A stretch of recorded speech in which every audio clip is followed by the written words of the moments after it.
dah kerja mana dah? Saya ada jumpa tapi budak tu 10 tahun dia datang sini, dia check sebab kita kat sini kita buat ni tau, kita buat scanning, kita nak check semua kan. Lepas tu masa tu memang budak tu menangis dah. Saya check kan. Lepas tu saya cakap ini berapa tahun? 10 tahun. Betul 10 tahun. Dia 10 tahun kenapa gula you terlampau tinggi? Ni tak boleh ni. Awak minum apa? Awak makan apa? Diam aja. Lepas tu cakap dengan dia apa tahu?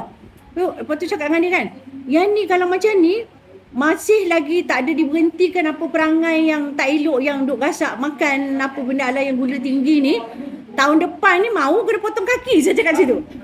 Lepas tu dia punya menangis, melalak macam nak gila, tapi dia lelaki-lelaki. Lepas tu mak dia cakap apa tahu? Mak dia cakap, doktor, atuk dia baru je kena potong kaki. Itu jadi macam dia takut. Lepas tu dia cakap, abang lah yang belikan hari-hari air tin tu. Atuk kasih satu, dia kasih satu. Jadi macam orang tua-tua dulu kan dia suka nak tu kan. Jadi dia beli, okey tak apa, kau belikan aku satu, kau ambil satu, kau beli satu. Itulah.